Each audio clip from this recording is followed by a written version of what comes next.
Naambiwa Simba kwenye dirisha hili dogo la usajili wanafanya kufuru ama wanataka kufanya kufuru ya wachezaji ambao watawasajili. Kuna huyu mwamba anaitwa Jayden Adams. Huyu ni midfield hatari sana kutoka kule nchini Afrika Kusini, na klabu ambayo anaitumikia kwa sasa ni Mamelodi Sundowns, mabingwa mara nyingi sana kwenye ligi ya mabingwa, lakini pia kwenye ligi ya Afrika Kusini Mamelodi Sundowns wamekuwa ni mabingwa. Lakini pia kazaliwa tarehe 5 mwezi wa 5 2001 na mpaka sasa ana miaka 24.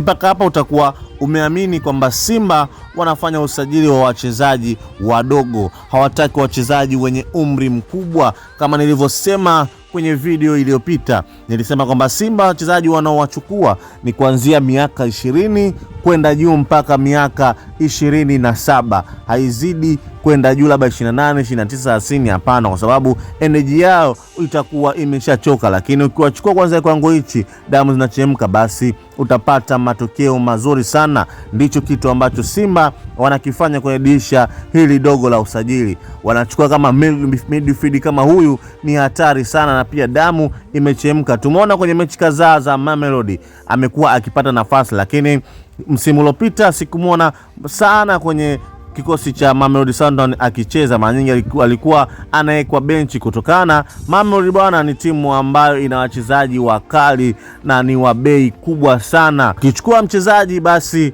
haishuki chini ya milioni 700 kwenda juu. Yaani maana yake milioni 700 ndio kiwango cha chini, lakini huko ni BB tu. Maana yake wanasajili wachezaji ni wazuri, na hata ukiangalia wewe mwenyewe utaona kweli wachezaji wazuri. Ukianza kipao na ukiangalia safu ya mabeki, ukija kwenye upande wa viungo wa Mamelodi, lakini pia ukija kwenye upande wa mawinga wa pembeni afu na mshambuliaji, wote wachezaji hawa unaona quality yao ni kubwa sana. Lakini Mamelodi wanaamua kuweza kumwacha mchezaji huyu. Simba wameweza kutuma maombi yao, je, watakubaliwa kuweza kumchukua? Lakini kama waliweza kumchukua Neo Maema, basi hakitoshindikana chochote kuweza kumchukua huyu mwamba. Basi ni lazima Simba waweze kumchukua, maana wameamua kuweza kusajili vijana ambao watawasaidia mpaka dirisha kubwa la usajili. Kwa hiyo hii ndio taarifa tuliweza kuipata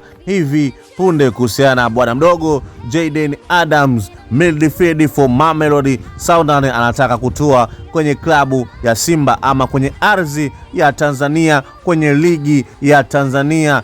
Kitanuka raundi hii. Raundi hii ni lazima mnyama aweze kutetema, aweze kupigania kombe. Lakini kubwa, nenda ka subscribe, ka like na katoe comment yako. Jina langu ni Costa. Nataka comment ziwe nyingi kuhusiana na tetesi hizi za usajili, lakini usahau kwenda kusubscribe ili kuweza kunipa nguvu na mimi ninayetafuta habari hizi kwa kina. Bye bye.